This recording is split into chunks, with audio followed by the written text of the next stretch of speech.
Pulse 95. Between local lines. Notes from the Emirate.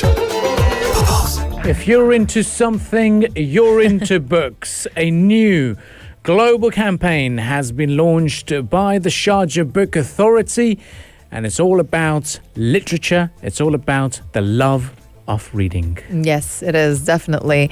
The Sharjah Book Authority, they have launched this global cultural campaign. It's the largest of its kind in the region and internationally across several Arab and international cities to bring people from all walks of life closer to books. And this campaign, it's launched in written, audio, and visual formats and is presented in the native languages of many countries. And it reinforces definitely the life-affirming and life-changing relationship between an individual and the written word. Now it's launched with the slogan, if you're into something, as you said, Abdul Karim, you're into books, right? Yeah, it is. It's basically a call to assert and to let the people of the world, 7.9 billion people, that you're all in fact readers. We are, technically, if you think about it. We love reading our WhatsApp messages. We love reading our books. We love reading our articles on our phone. And whenever there is something, we're a Google generation. We love to Google things. And we straight away Wikipedia it. And then, we're all learning almost every hour. The fact that your phone tells you about your screen time as well, a lot of people take it and say, oh, man, that's a lot of screen time. But it's in fact good if you're reading. Now, we're asking you, what's your favorite book? And what have you been reading? So, if you're into something, you're into books. Now, Rania, any particular book that you're into at the moment? Normally, I love reading anything by Dan Brown. I love Dan Brown. I love his thriller novels. I'm trying to stay away from that right now because I've been too focused on them, like The Lost Symbol, Angels and Demons, The Da Vinci Code, and all of that.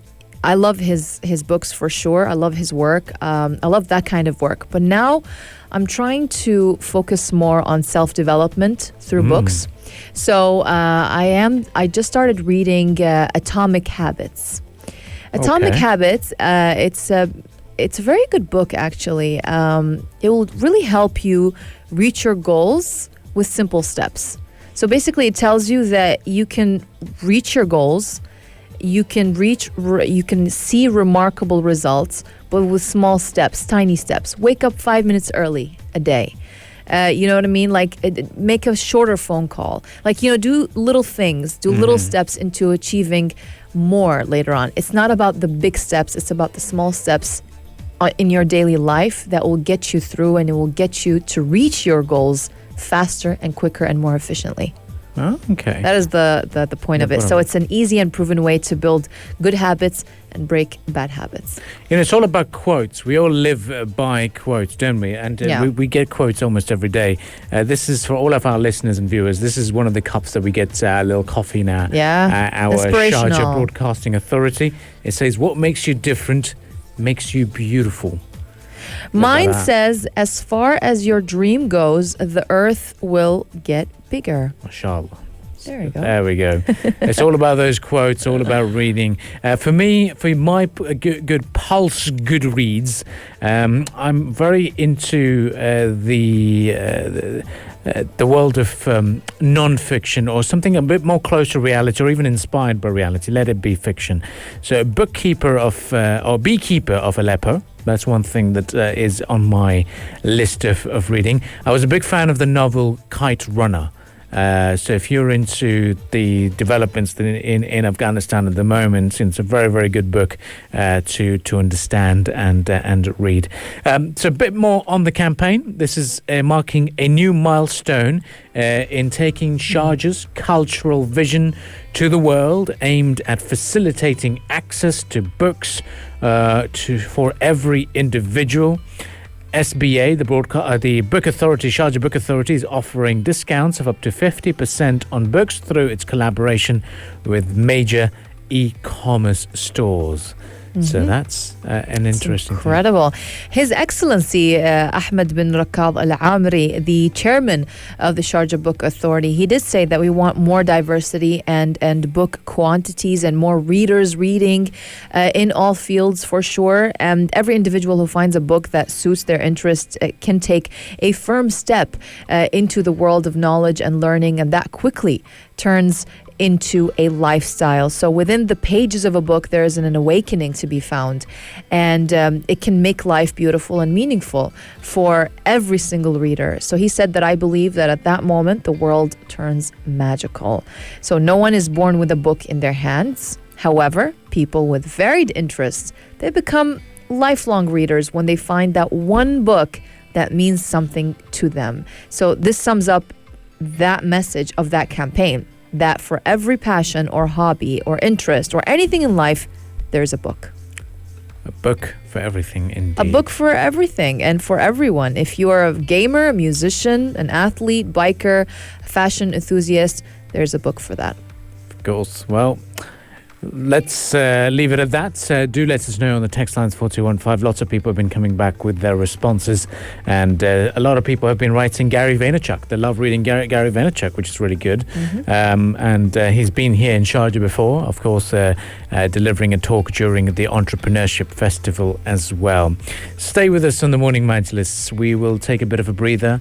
We've got some more musical entertainment lined up for you, and we will be back again right after the news headlines. In fact, this is the Morning Majlis, only on Pulse 95. Join the conversation with the Morning Majlis, Pulse 95. The Taliban, they have won. Those are the words of Afghan President Ashraf Ghani as he fled his country yesterday, pledging to hand over power to an interim government. As the Taliban militants, they have surged into Kabul. They took the sprawling Pagram air base near the city, and also they have claimed late yesterday to have captured the presidential palace as well.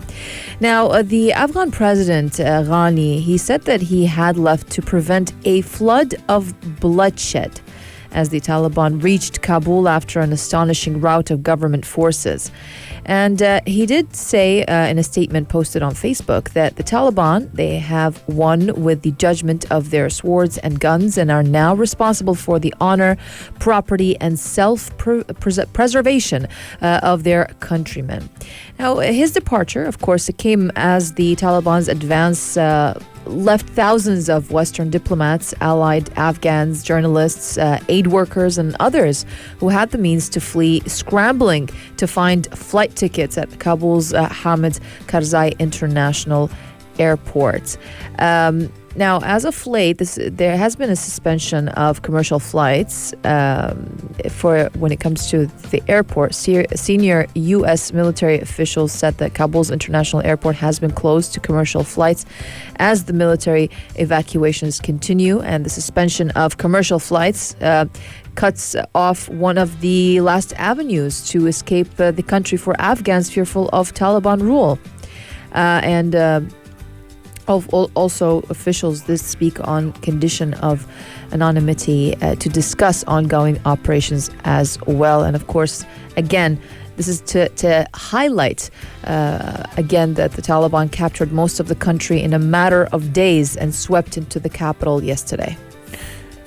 Yeah, look, in terms of what's happened so far, Kabul is the top, one of the top trends on Twitter at the moment, and it is the footage emerging from the airport of Kabul is intense because we can see lots of people scrambling to get out early on Sunday morning. A lot of people some people have been going to school. Early images of people going to school, people going to women going to universities have been circulating, but it's not been in large numbers, and that's been the key factor here. U.S. military personnel say about 44,000 Afghans who had helped Washington during the 20-year conflict are outside of Kabul and require urgent evacuation, and then this is why international forces are going in. Now, according to a spokesperson for Taliban. He said that he's called for peaceful international relations, according to a statement coming in saying, "Thanks to God, the war is over in the country. We have reached what we were seeking, which is the freedom of our country and the independence of our people." Now, this is a statement coming from the group themselves. And they say that we will not allow anyone to use our lands to target anyone, and we do not want to harm others as well. Now, this group has been quite intense for over the last few months since it's been trying to take over Kabul. Now, analysts are saying that this group has emerged as a little bit of a different brand and a different vibe to them compared to how they were 20 years ago. And the pace of which they've been able to move has also been quite remarkable. And now the other factor is that they were able to encircle and almost take over Kabul with little resistance.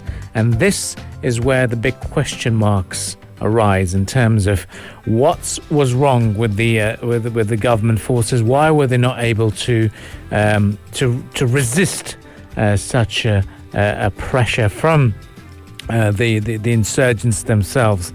But for the time being, as far as we know, is that the world has woken up to a new morning in Afghanistan and a new government. That's right. They took control of army checkpoints. They issued a decree for foreigners to either leave or register their presence with authorities. But on Sunday evening yesterday, the Taliban, they did say that they would soon announce a new government, the self-declared Islamic Emirate of Afghanistan, amid the unconfirmed reports that the group would renege on the promise of an interim administration. And again, in just over a week, the Taliban, they have captured huge areas of the country, including the vital eastern city of Jalalabad and the northern trading hub of Mazar-e-Sharif, and closing the last major border crossing out of Afghanistan as well.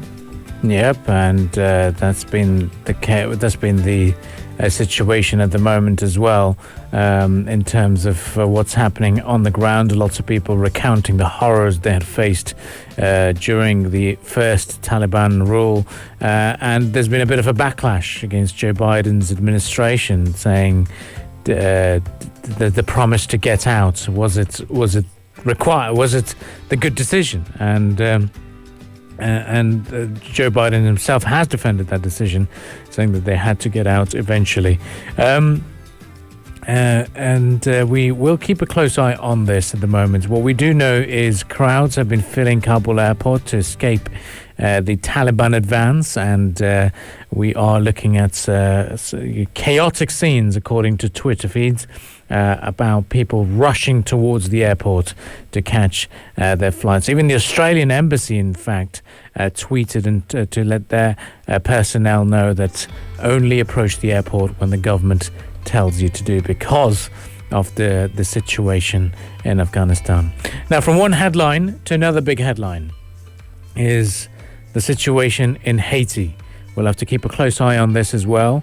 Sadly, the death toll has been climbing, and we will give you all the latest emerging from that country, which is sadly also going through a bit of a political turmoil following the assassination of their president. Stay with us. This is the Morning Majlis, only on Pulse 95. Social Media Minute. Today's clickbait worth talking about. Social Media Minute. So someone was big on YouTube. Now he's becoming, or he wants to become, the next governor of California. And that could happen. And guess what? He's only 29 years old. 29 years old. I don't know if you've heard about him. His name is Kevin Paffrath. He was actually focused on his YouTube channel last year at this time, where his 500,000+ followers, they could tune in for daily commentary on housing, stocks, stimulus checks,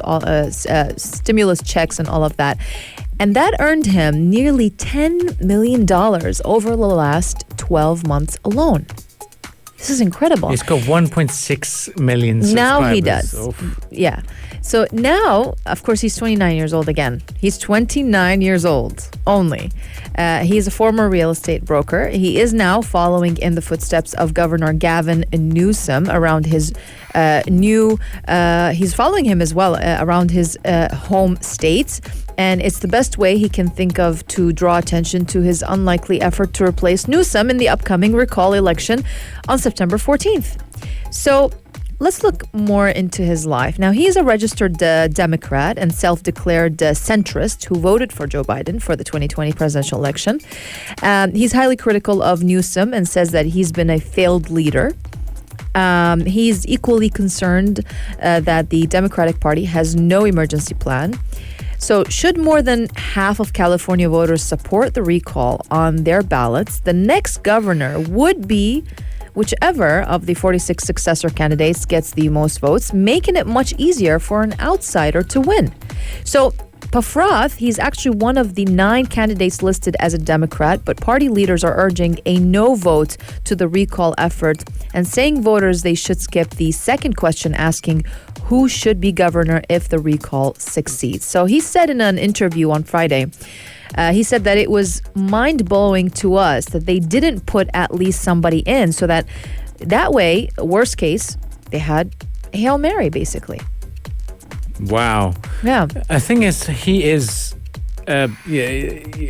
been quite active on YouTube. He's not been active on YouTube of saying silly things and doing silly vlogs. He's been talking about meaningful stuff.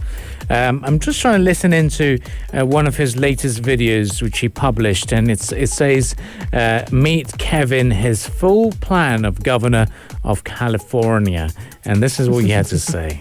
Shouldn't be worried about homelessness or having enough water or having enough power. We should be focused on becoming the 4th largest economy in the world and kicking Germany's butt by growing our economy, not shrinking our economy, not decaying, but by growing. And folks, I believe that my policies will bring us exactly this kind of growth. Now, there are a few things that you should know about me. First, no more lockdowns. I do not agree with lockdowns. I also believe in vaccines for COVID and masks as a choice, as a personal choice. Now, I do believe in regulations that might require science-based HEPA. Well, he speaks well. He does. And he is appealing. He's the landlord influencer. So can landlord influencer become next governor? You never know. I mean, things can happen. I mean, the way he talks is like a salesman, of course. Yeah. Yeah. And that's the vibe I'm getting. Yeah, and it's the real estate rubbing off on him. But the choice of music that he's got in the background, the way he talks, the way he's got his framing of his YouTube page set up, and the way he's addressing... You said it. He's a salesman. Yeah, I mean, it looks like he...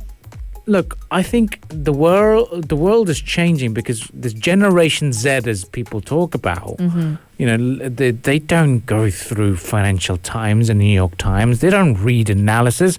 These guys are going to be ruling the world in about a few years' time.